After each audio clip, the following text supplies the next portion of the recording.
اعوذ باللہ من الشیطان الرجیم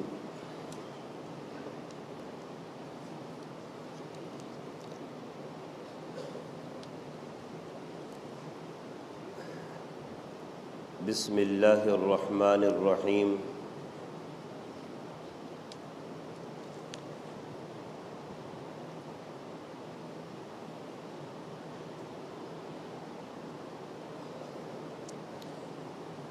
واللہ خلقکم ثم یتوفاکم ومنکم من يرد الى ارذل العمر لکی لا یعلم بعد علم شیئا ان اللہ علیم قدیر صدق اللہ العظیم۔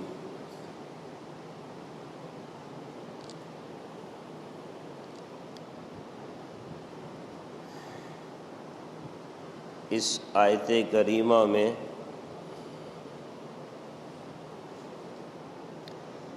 اللہ عز و جل جو بات ارشاد فرما رہے ہیں اس کا مفہوم یہ ہے کہ اللہ ہی نے تم کو پیدا کیا ہے،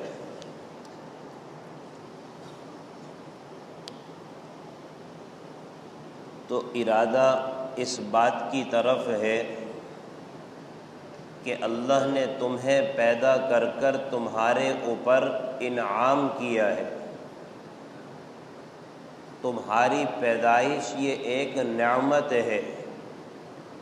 اللہ نے انسان بنایا، اشرف المخلوقات بنایا، مسلمان بنایا، محمد صلی اللہ علیہ وسلم کا امتی بنایا، خیر امت بنایا۔ یہ کس قدر انعامات ہیں، اور یہ ساری چیزیں آگے کے انعامات جو مل رہے ہیں یہ خلقت کے بعد مل رہے ہیں۔ اللہ جانور بھی بنا رہا ہے، حشرات بھی بنا رہا ہے، کیڑے مکوڑے بھی اللہ پیدا کر رہا ہے۔ یہ اللہ کا فضل نہیں کہ اللہ نے ہمیں انسان پیدا کر دیا اور انسان پیدا کرنے کے بعد ہمیں مسلمان بھی بنایا، آپ صلی اللہ علیہ وسلم کا امتی بھی بنایا، ہمیں دنیا کی زندگی بھی دی، آخرت کی زندگی بھی دی، جبکہ جانوروں کو آخرت کی زندگی نہیں، وہ آخرت میں نسیہ منسیہ ختم ہو جائیں گے، لیکن یہ انسان جب اللہ کا فرما بردار بن کر دنیا سے اٹھے گا، آخرت میں اللہ اس کو دوبارہ زندگی دیں گے، اور وہ زندگی دیں گے جو ختم ہونے والی زندگی نہیں ہے۔ یہ سب مل رہا ہے اللہ کی تخلیق کی بنیاد پر کہ اللہ نے ہمیں انسان پیدا کیا۔ تو اللہ فرما رہے ہیں کہ ہم نے تمہیں پیدا کیا، تمہاری پیدائش یہ تمہارے لیے انعام ہے، نعمت ہے۔ اور اللہ سے ہم نے کون سا سوال کر لیا تھا کہ اللہ ہمیں انسان پیدا کر؟ اس ذات نے ہم پر سراپا فضل کیا اور ہمیں انسان پیدا کر دیا۔ ہم نے اللہ سے کوئی درخواست نہیں کی، اللہ سے مانگا نہیں، بن مانگے اللہ نے انسان بنا دیا، بن مانگے اشرف المخلوقات بنا دیا، بن مانگے آخری نبی کا امتی بنا دیا، جس نبی میں حضرت عیسیٰ علیہ السلام آنے کی خواہش رکھ رہے ہیں، اور اللہ ان کو آخر میں بلائیں گے بھی۔ خیر امت اللہ نے بنا دیا، خیر امت کے بعد وہ کام نصیب کر دیا جو نبیوں والا کام تھا۔ یہ سارے کے سارے انعامات اللہ کی طرف سے ہیں۔ اللہ فرما رہا ہے کہ واللہ خلقکم، دیکھو اللہ نے تمہیں پیدا کیا ہے، اللہ کا احسان مانو، اپنے اوپر انعام مانو، اس نعمت کو بجا لاؤ، اس نعمت کا حق ادا کرو احسان فراموشی نہ کرو، اللہ کی فرما برداری اطاعت گزاری کی زندگی گزارو۔ اللہ نے تمہیں انسان بنایا، اور انسانوں میں بھی اگر دیکھا جائے بعض انسان وہ ہیں جو اللہ کے نافرمان ہیں، اللہ نے ہمیں فرما بردار بنا دیا، اپنے نیک بندوں میں شامل کر دیا، یعنی جو صوم و صلات کے اللہ سے ڈرنے کا اہتمام کرنے والے، یہ سارے کے سارے انعامات ہیں۔ اللہ کہہ رہا ہے کہ میں نے تمہیں پیدا کیا ہے۔ اور پھر یہ کافر لوگ جو کہتے تھے کہ جناب والا ہم دنیا میں تو پیدا ہو گئے، اب یہ موت جناب والا کیسے آئے گی، کیا ہوگا؟ تو اللہ عز و جل فرما رہے ہیں کہ ہم نے تمہیں پیدا کیا، موت بھی ہم ہی دیں گے، موت دینے والی ذات بھی اللہ ہی کی ہے۔ ایسا نہیں ہے کہ خود بخود مر گئے، خود بخود دنیا میں آ گئے، خود بخود دنیا سے چلے گئے، نہیں، وہی ذات پیدا کرنے والی ہے، وہی ذات مارنے والی ہے، اسی نے پیدا کیا، وہی ذات مارے گی بھی۔ تو اللہ فرما رہے ہیں ثم یتوفاکم، پھر اللہ تمہیں موت دے گا۔ اور یہاں پر یہ بات سمجھ لینا چاہیے کہ اللہ تعالی موت دینے پر قادر ہے، لیکن اس کام کی تفویض سپرد کرنا یہ حضرت اسرائیل علیہ السلام کے ہے۔ قل یتوفاکم ملک الموت، قل یتوفاکم ملک الموت الذی وکل بکم، کہ تمہارے کو جو موت دے رہا ہے وہ ملک الموت دے رہا ہے جو تمہارے اوپر مقرر کیا گیا ہے، اور ان کا نام سیدنا حضرت اسرائیل علیہ السلام ہے۔ تو یہاں پر تو ملک الموت سے مراد حضرت اسرائیل ہے، لیکن باقاعدہ ان کی ایک پوری جماعت ہے، جیسا کہ اللہ تعالی نے دوسری آیت میں ارشاد فرمایا تتوفاہم الملائکہ، تتوفاہم الملائکہ، کہ ان کو موت دے رہے ہیں ملائکہ یعنی فرشتے۔ تو حضرت اسرائیل علیہ السلام اور ان کی پوری ایک جماعت ہے جو اس کام پر مقرر ہے۔ اللہ نے یہ کام ان کے سپرد کیا ہے کہ کس کی موت تم نے کب لینی ہے، کہاں لینی ہے، اور کب کس وقت انتقال کرے گا، اللہ فرشتوں کو بتا دیتے ہیں، سمجھا دیتے ہیں، اور یہ فرشتوں کے سامنے ساری انسانیت ہے۔ اور فرماتے ہیں کہ یہ ساری انسانیت فرشتوں کے سامنے، حضرت اسرائیل علیہ السلام کے سامنے ایسی ہے جیسے ایک پلیٹ میں چھوٹے چھوٹے دانے رکھ دیے جائیں کہ آدمی ہر دانے کو واضح کر کے پہچان لے کہ ہاں یہ دانہ الگ، یہ دانہ الگ، یہ دانہ الگ۔ فرماتے ہیں کہ اسی طرح سے ساری انسانیت حضرت اسرائیل علیہ السلام کے سامنے آتی ہے، ساری انسانیت۔ اللہ تعالی نے یہ ملکہ ان کو نصیب کیا ہے، اپنی قدرت سے نصیب کیا ہے۔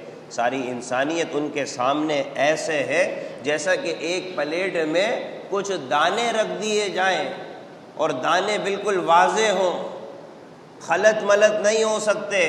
اسی طرح سے جب موت کے نکالنے کا وقت آتا ہے تو کبھی یہ معاملہ خلط ملط نہیں ہوتا کہ کس کی روح قبض کرنی تھی کوئی اور مر گیا، کبھی ایسا واقعہ نہیں ہوتا۔ اللہ نے جس کو مقرر کیا، جس کی موت کو جہاں مقرر کیا، جس وقت مقرر کیا، یہ موت کا فرشتہ جا کر اس کی روح قبض کر لیتا ہے۔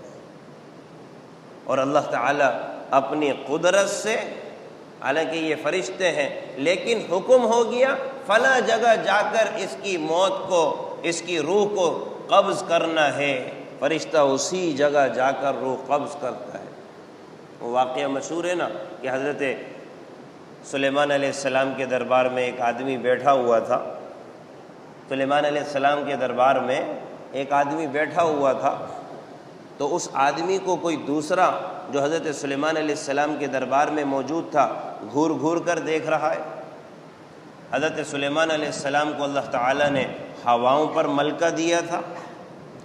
اس آدمی نے حضرت سلیمان علیہ السلام سے ذکر کیا کہ آپ کو اللہ نے ملکہ دیا ہے ہواؤں پر، مجھے اس آدمی سے ڈر لگ رہا ہے کہیں یہ ملک الموت تو نہیں ہے، مجھے ایسے گھور گھور کے کیوں دیکھ رہا ہے؟ لہذا آپ ہواؤں کو حکم دیجئے کہ یہ مجھے اٹھا کر کہیں اور لے جا کر پھینک دے، کہیں اور لے جا کر پھینک دے۔ چنانچہ اللہ کے نبی جو حضرت سلیمان علیہ السلام تھے، انہوں نے ہواؤں کو حکم دیا اور ہواؤں نے اس کو اٹھایا اور کسی دور دراز علاقے میں لے جا کر چھوڑ دیا۔ اب جو آدمی اس بندے کو گھور گھور کر دیکھ رہا تھا وہ بھی مجلس سے غائب، وہ بھی مجلس سے غائب، اور جناب والا کچھ دیر بعد مجلس میں آ کر بیٹھ گیا۔ حضرت سلیمان علیہ السلام نے اس سے سوال کیا، کیا ماجرا ہے؟ کہا کہ یا نبی اللہ، میں ملک الموت ہوں اور اس بندے کی روح مجھے قبض کرنے کا حکم فلاں علاقے میں دیا گیا تھا، فلاں وقت دیا گیا تھا، یہ یہاں بیٹھا ہوا تھا، تو میں اس کو گھور گھور کے دیکھ رہا تھا، اس کا وقت مقررہ فلاں علاقے میں ہے، فلاں وقت ہے، یہ وہاں کیسے پہنچے گا؟ یہ وہاں کیسے پہنچے گا؟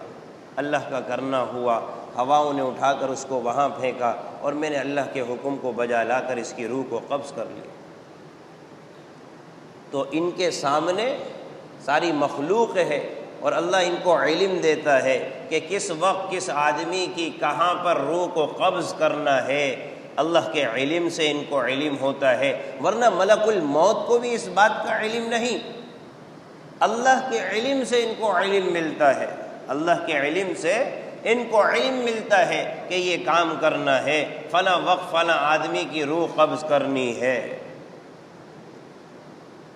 تو یہاں پر یہ بات بتانا چاہتے ہیں کہ انسان کی جو روح قبض کرتے ہیں وہ اللہ اپنی قدرت میں رکھتے ہوئے اس کام کو سپرد کر دیتے ہیں فرشتوں کے، یعنی کہ حضرت عزرائیل علیہ السلام اس کام پر مقرر ہیں جو کہ انسانوں کی روح قبض کرتے ہیں۔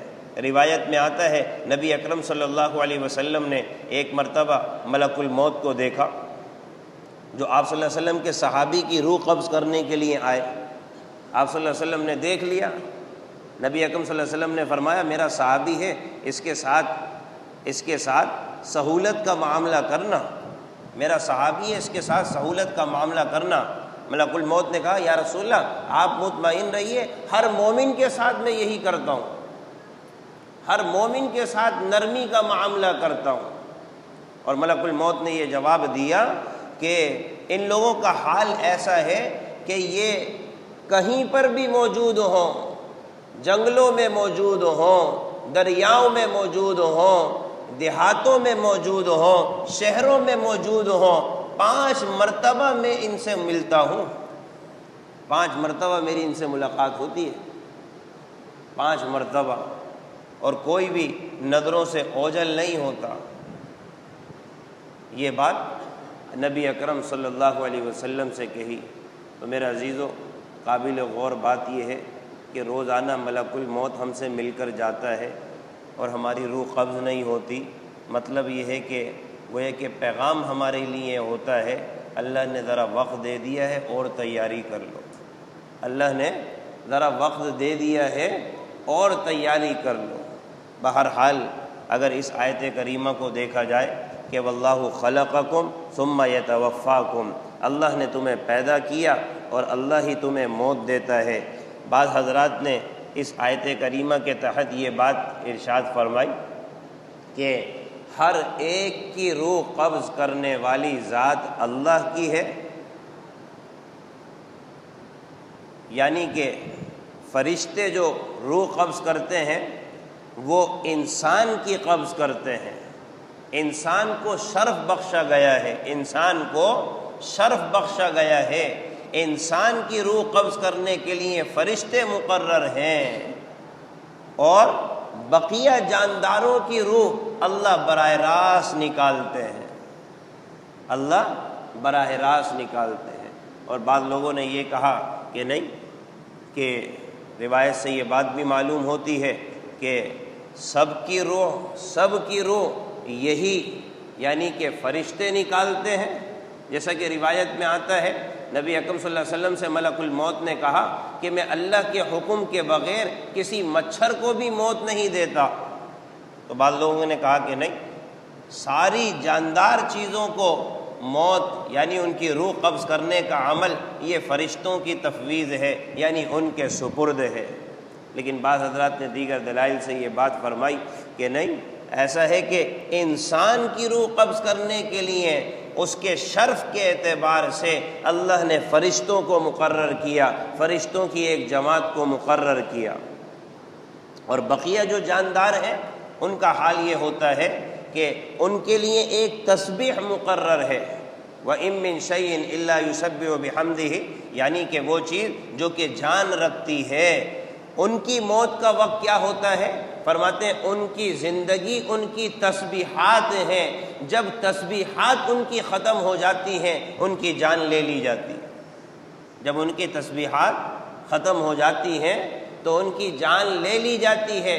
تو اس سے یہ بات بھی معلوم ہوتی ہے کہ دیگر جانور ہو گئے یا اسی طرح سے چرند پرند ہو گئے، ان کی جان نکالنے کے لیے یہ فرشتوں کی جماعت یا حضرت اسرائیل علیہ السلام نہیں، اللہ براہ راست ان کے اوپر موت واقع کر دیتا ہے۔ جب تک کہ ان کی تسبیح باقی ہوتی ہے اللہ کی تسبیحات کرتے رہتے ہیں، اور جب تسبیحات ان کی ختم ہو جاتی ہیں تو اسی اختتام کے ساتھ ان کی زندگی بھی ختم ہو جاتی ہے۔ یہ اللہ کا نظام ہے۔ اور روایت میں یہ بات بھی آتی ہے، روایت میں یہ بات بھی آتی ہے کہ جب انسان کو کوئی تکلیف پہنچتی ہے نا، انسان کو کوئی زخم پہنچتا ہے، انسان کو کوئی دکھ پہنچتا ہے، انسان کو کوئی درد پہنچتا ہے، یہ ساری کی ساری چیزیں موت کے مقدمات ہیں، موت کو بتانے والی چیزیں ہیں۔ اگر کسی کو زخم پہنچ رہا ہے تو یہ موت کا مقدمہ ہے کہ ہاں موت آ رہی ہے، اگر کوئی تکلیف پہنچ رہی ہے موت آ رہی ہے۔ اور یہ ساری کی ساری چیزیں در حقیقت فرشتہ جو جان کو قبض کرنے والا ہے اس کی طرف سے پیغامات کے طور پر انسان پر صادر ہوتی ہیں،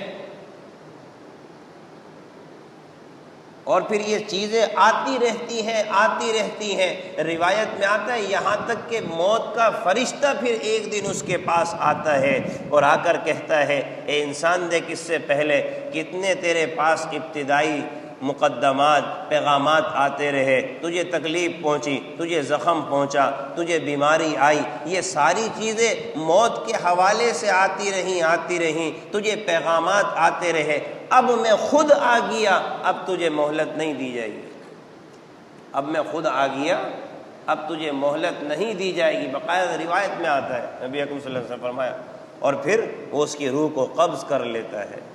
تو میرا عزیزو، انسان جب بیمار ہو رہا ہے، انسان کو تکلیف آ رہی ہے، کوئی معاملہ پیش آ رہا ہے، تو یہ چیزیں انسان کو موت یاد دلائیں، چونکہ باقاعدہ اللہ کے نبی صلی اللہ علیہ وسلم نے فرما دیا کہ یہ چیزیں، روایت سے مفہوم ہو رہا ہے کہ یہ چیزیں موت کی مقدمات ہیں، موت کے لیے علامت ہیں، نشانیاں ہیں، موت سے آنے کے پہلے پیغامات ہیں۔ انسان کو دکھ درد تکلیف آ رہی ہے، اس کو پیغامات سمجھے کہ اس سے بڑے ایک دن ایک ایسا معاملہ آئے گا کہ جو ساری تکلیفوں کو ہضم کر جائے گی، وہ چیز وہ موت ہے، ساری چیزوں کو ہضم کر جائے گی۔ لہذا بیماری سے، دکھ سے، درد سے آدمی اپنی موت کو یاد کرے، آخرت کو یاد کرے۔ اللہ نے گویا کہ یہ چیزیں بطور علامات کے لگائی ہیں، ان سے بھی سبق حاصل کرے۔ تو بہرحال اللہ عز و جل نے فرمایا واللہ خلقکم، اللہ تمہیں پیدا کرتا ہے، ثم یتوفاکم، اور پھر وہ تمہیں موت دیتا ہے۔ اور پھر تم میں سے بعض لوگ ایسے ہیں، بعض لوگ اور بعض اہل علم فرماتے ہیں ارے موت کا آنا یہ بھی نعمت ہے، موت کا آنا یہ بھی نعمت ہے، انسان کو موت نہ آئے، جیتا رہے 120 سال 40 سال 50 سال، تو اس کی زندگی کیا ہو جاتی ہے ہر ایک جانتا ہے، ہر ایک جانتا ہے۔ نقاہت بڑھتی چلی گئی، کمزوری بڑھتی چلی گئی، اعضاء کمزور ہوتے چلے گئے، بستر مرگ پر آ گیا، موت نہیں آ رہی۔ فرماتے ہیں کہ موت آ بھی جائے تو یہ بھی نعمت ہے، یہ بھی نعمت ہے۔ ورنہ یہ عمر بڑھتی چلی جاتی ہے، بڑھتی چلی جاتی ہے، بڑھتی چلی جاتی ہے، پھر انسان اس قدر درجے میں عمر کے چلا جاتا ہے جس کو کہا جاتا ہے نکمی عمر، جس کو کہا جاتا ہے نکمی عمر، کہ اس میں پھر انسان کسی کام کا نہیں رہتا۔ تو موت کا آ جانا یہ بھی نعمت ہے، اللہ خود ارشاد فرما رہے ہیں۔ پھر ہم کیا کرتے ہیں؟ یرد الی ارذل العمر، پھر یہاں تک کہ بندہ لوٹا دیا جاتا ہے بالکل نچلے درجے کی عمر کو، نکارہ عمر کو لوٹا دیا جاتا ہے۔ ایسے لوگوں پر بھی حال آتا ہے کہ عمر ان کی ایسی ہو جاتی ہے کہ بالکل اب کسی کام کے نہیں رہ پاتے۔ ارذل العمر، اللہ کے نبی صلی اللہ علیہ وسلم نے پناہ مانگی، باری تعالیٰ ایسی عمر سے مجھے محفوظ فرما۔ ارذل العمر یعنی وہ عمر جس میں انسان نکارہ ہو جائے۔ اللہ فرما رہے ہیں کہ ہم اس پہ قدرت رکھتے ہیں، اس انسان کی زندگی ہم بڑھاتے چلے جائیں یہاں تک کہ یہ اس عمر کو پہنچ جائے جس میں عمر انسان کی نکارہ ہو جاتی ہے، کام کرنے میں محتاج ہے، چلنے میں محتاج ہے، کھانے میں محتاج ہے، پینے میں محتاج ہے، اٹھنے میں محتاج ہے، ساری زندگی محتاجی کی بن جاتی ہے۔ آپ صلی اللہ علیہ وسلم نے ایسی عمر سے پناہ مانگی، باری تعالیٰ ایسی عمر سے میں پناہ مانگتا ہوں۔ ظاہر سی بات ہے، محتاجی کی عمر، محتاجی کی عمر، ہر آدمی پناہ مانگتا ہے اللہ محتاجی کی عمر سے مجھے جو ہے وہ محفوظ فرما۔ تو اللہ تعالیٰ اس انسان کو ایسی عمر میں بھی پہنچا دیتے ہیں، اور یرد سے اس بات کی طرف اشارہ ہے کہ یہ ارذل العمر یعنی کہ ایسی عمر جس میں انسان کسی کا محتاج ہوتا ہے۔ اللہ یہ بتا رہے ہیں کہ یہ عمر تمہارے پر پہلے بھی گزر چکی ہے، یہ عمر تمہارے اوپر پہلے بھی گزر چکی ہے۔ وہ کون سی عمر ہے؟ وہ بچپن کی عمر ہے، وہ طفولیت کی عمر ہے کہ جس میں جناب والا آدمی چھوٹا بچہ ہوتا ہے، چلنے کے قابل نہیں ہے، کھانے کے قابل نہیں ہے، پینے کے قابل نہیں ہے، اٹھنے کے قابل نہیں ہے۔ وہ بھی ایک عمر تھی جو بالکل نکارہ تھی۔ اللہ فرما رہے ہیں اس سے ہم تمہیں پھر دوبارہ جوانی کی طرف لے کر آتے ہیں، پھر جوانی سے دوبارہ تمہارے کو نکارہ عمر کی طرف لے جاتے ہیں۔ اللہ اس پر قادر مطلق ہے، اللہ اس پر قادر مطلق ہے۔ بہرحال یہ انسان پر حالات آتے ہیں، اللہ تعالی اس زندگی سے حفاظت فرمائے۔ بعض لوگوں نے کہا کہ یہ عمر کبھی 70 سال میں شروع ہو جاتی ہے، کبھی یہ عمر 80 سال میں شروع ہو جاتی ہے، کبھی یہ عمر 90 سال میں شروع ہو جاتی ہے۔ بہرحال یہ عمر انسان پر آتی رہتی ہے، آتی رہتی ہے۔ لیکن اللہ کے نبی صلی اللہ علیہ وسلم اللہ کی بارگاہ میں دعا فرما رہے ہیں، باری تعالیٰ ایسی عمر سے مجھے محفوظ فرما۔ اور اللہ خود ارشاد فرما رہے ہیں کہ جب ایسی عمر آتی ہے تو انسان کے دماغ کا، حافظے کا یہ عالم ہوتا ہے، لا یعلم بعد علم شیئا، بہت سا علم رکھنے کے باوجود لا یعلم نہیں جانتا، لا یعلم نہیں جانتا۔ تو اصل تو یہ بات بتانے کے ساتھ ساتھ گزارش یہ کرنی ہے میرے عزیزو، اگر گھر میں کسی کی ایسی عمر آ جائے، ماں کی عمر آ جائے، باپ کی عمر آ جائے، اللہ کی طرف سے ہے، تو اب ان کی خدمت کی ضرورت ہے، اب ان کی خدمت کی ضرورت ہے۔ باپ کا حال واقعتاً ایسا ہی ہو جاتا ہے بسا اوقات، ماں کا حال ایسا ہی ہو جاتا ہے۔ ماں کو کوئی چیز دے دی، رکھ کر بھول گئی، ماں کو کوئی چیز دے دی، رکھ کر بھول گئی، پھر اولاد جو ہے وہ دھونس جماتی ہے کہ جناب ہم نے ایک چیز رکھوائی، نامعلوم کہاں کر دی۔ وہ بڑھیا پھر بیچاری پریشان ہونا شروع ہو جاتی ہے، کہتی ہے بیٹا میرے پاس رکھواتے ہی کیوں ہو، میرے پاس رکھواتے ہی کیوں ہو۔ رکھواتے بھی ان کے پاس ہیں، اور جب ان کی عمر ایسی آ گئی کہ جناب والا جاننے کے رکھتے وقت جان رہی ہے کہ ہاں میں یہ الماری میں چیز رکھ رہی ہوں، فلاں چیز رکھ رہی ہوں، لیکن جناب والا عمر کا تقاضا ہوتا ہے، دماغ سے نکل گئی۔ تو یہ عمر اگر کبھی آ جائے کسی پر، اللہ کی طرف سے ہے، تو وہاں پر اس بوڑھے کا خیال کرنا یہ مسلمان کی ذمہ داری ہے، اس بڑھیا کا خیال کرنا یہ مسلمان کی ذمہ داری ہے۔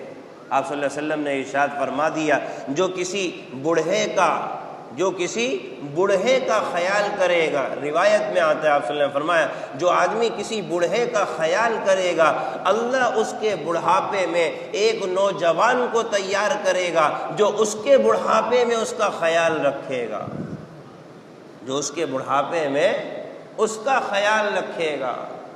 یہ بوڑھا، اس کی داڑھی سفید ہو گئی، بعض لوگوں نے کہا کہ جب یہ داڑھی سفید ہو جاتی ہے نا اللہ اس بوڑھے سے حیا کرتے ہیں، بعض لوگوں نے یہ بات نقل کی، یعنی کہ اس عمر کو پہنچ گیا ہے، اللہ نے پہنچا دیا، اللہ کی مرضی جب چاہے موت دے، ہاتھ میں لرزہ طاری ہو گیا، دماغ کام نہیں کر رہا، چلنے کی ہمت نہیں ہے، حتیٰ کہ کروٹ لینے کی ہمت نہیں ہے، وہاں پر اصل خدمت کی اب جو ذمہ داری آتی ہے، جو ان کے متعلقین ہیں، عزیز و اقارب ہیں، رشتہ دار ہیں، ان کی خدمت کا اہتمام کیا جائے، یہ اللہ کی طرف سے ہے۔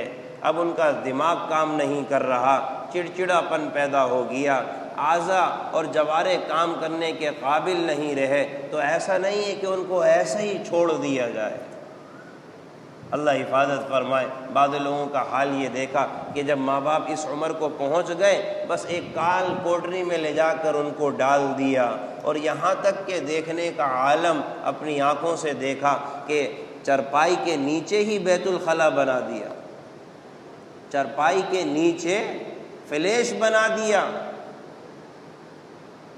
اتنی توفیق نہیں اولاد کو کہ باپ کا اگر پیشاب نکل گیا صاف کر لیں، اگر باپ کا پخانہ نکل گیا صاف کر لیں، وہیں نیچے فلیش بنا دیا، اور وہ بوڑھا وہیں لیٹے لیٹے اپنی نجاست کر لیتا ہے، کیڑے پڑ گئے اور وہ آوازیں دے رہا ہے، کوئی سننے کے لیے تیار نہیں ہے۔ اللہ نے یہ دکھایا اپنے آنکھوں سے، اللہ حفاظت فرمائے، ایسی زندگی سے بھی حفاظت فرمائے اور ایسے متعلقین اور ایسی اولاد سے بھی حفاظت فرمائے جو اپنے ماں باپ کا اس طرح سے خیال نہ کرے۔ اور یہ حدیث یاد رکھ لی جائے، جو کسی بوڑھے کا خیال کرے گا اللہ اس کے بڑھاپے میں ایک جوان کو تیار کرے گا جو اس کا خیال کرے گا، جو اس کا خیال کرے گا، یہ آپ صلی اللہ علیہ وسلم نے ارشاد فرما دیا۔ لہذا یہ زندگی اللہ کی طرف سے آتی ہے، یہ زندگی اللہ کی طرف سے آتی ہے۔ آگے اللہ عز و جل یہ بات ارشاد فرماتے ہیں، ان اللہ علیم قدیر، اللہ تعالی جاننے والا ہے، اللہ تعالی قدرت رکھنے والا ہے۔ اللہ کو پتہ ہے کس کی عمر کتنی ہوگی، کون کب مرے گا، کون دنیا سے کب جائے گا، کون کس عمر کو پہنچے گا، اللہ سب کچھ جاننے والا ہے۔ اور اللہ تعالی قادر مطلق ہے۔ قادر مطلق سے اس بات کی طرف اشارہ کیا گیا کہ دیکھو بسا اوقات انسان کی عمر 70 سال بھی ہو جائے گی تو یہ ضروری نہیں ہے کہ وہ عمر اس کے لیے ارذل عمر بن جائے، یعنی نکارہ عمر بن جائے۔ اللہ اس پر بھی قدرت رکھتا ہے کہ 70 سال کی عمر میں بھی اس کو جوانوں کی طرح سے چلتا پھرتا رکھ لے۔ ایسی مثالیں پائی جاتی ہیں۔ کیوں؟ ان اللہ علیم قدیر، اللہ قادر مطلق ہے، 80 سال کے بوڑھے کو بھی جوانوں کی طرح سے چلا سکتا ہے، 90 سال کے بوڑھے کو بھی جوانوں کی طرح سے چلا سکتا ہے۔ یوں نہ سمجھا جائے کہ 70 اور 80 سال کے بعد جناب والا ہر ایک نے ایسا ہونا ہے، یہ اللہ کی مرضی ہے، اللہ جو چاہے، اللہ جانتا ہے کس کے ساتھ کیا ہونا ہے، اور اللہ یہ بھی جانتا ہے کہ آگے جا کر کون کیسا چلے گا کیسا نہیں چلے گا، اور اللہ اس پر قدرت دینے پر قدرت بھی رکھتا ہے کہ آدمی بڑھاپے کی حالت میں بھی کسی کا محتاج نہ ہو۔ اللہ ایسا ہی بڑھاپا نصیب فرمائے کہ آدمی بڑھاپے میں کسی کا محتاج نہ ہو، ورنہ جو صورتحال ہے میرے عزیزو، ہر ایک آدمی اچھی طرح سے جانتا ہے معاشرے میں اس بوڑھے کا کیا خیال رکھا جا رہا ہے۔ اب وہ بوڑھا علاقے کا بوڑھا ہو یا معاشرے کا بوڑھا ہو، گھر کا بوڑھا ہو، ماں باپ کی صورت میں ہو، میرے عزیزو کوئی قدر و قیمت ہمارے معاشرے میں نہیں پہچانی جاتی۔ تو یہ بات قابل غور ہے، آج اگر یہ بوڑھا ہوا ہے تو کل ہم نے بھی تو بوڑھا ہونا ہے، کل ہم نے بھی تو بوڑھا ہونا ہے۔ کوئی ایک آدمی یوں نہیں کہہ سکتا ساری زندگی جوان رہوں گا، ہاں موت آ جائے جوانی میں تو بات الگ ہے، لیکن بہرحال یہ عمر ڈھلتی چلی جاتی ہے، ڈھلتی چلی جاتی ہے۔ اللہ الذی خلقکم من ضعف، اس آیتوں پر اگر غور کر لیا جائے، پہلے کمزوری پھر قوت پھر کمزوری، یہ اللہ کا نظام ہے۔ اگر آدمی چاہتا ہے کہ بڑھاپے میں میرا بھی خیال کیا جائے، کوئی میرا بھی دیکھ بھال کا معاملہ اختیار کرے، تو اسے چاہیے کہ اپنی زندگی میں بوڑھے کا اکرام کرے، بوڑھے کا خیال کرے۔ اللہ اس کی جوانی میں، اس کے بڑھاپے میں پھر جوان کو تیار کرے گا جو اس کا خیال کرے گا۔ اللہ عمل کی توفیق نصیب فرمائے۔ الحمد للہ رب العالمین والعاقبۃ للمتقین والصلاة والسلام علی سید الانبیاء والمرسلین۔ ربنا آتنا فی الدنیا حسنۃ وفی الآخرۃ حسنۃ وقنا عذاب النار۔ اللہم انا نسألک العفو والعافیہ والمعافاة الدائمة فی الدین والدنیا والآخرہ۔ اللہم انا نسألک الخیر کلہ ونعوذ بک من شر کلہ۔ اللہم اشف مرضانا ومرضى قلوبنا ومرضى اجسامنا۔ اللہم انا نجعلک فی نحورہم ونعوذ بک من شرورہم۔ اللہم ارنا الحق حقا وارزقنا اتباعہ وارنا الباطل باطلا وارزقنا اجتنابہ۔ اللہم اہدنا الصراط المستقیم، اللہم اہدنا الصراط المستقیم، اللہم اہدنا الصراط المستقیم۔ وصلی اللہ علی النبی الکریم محمد۔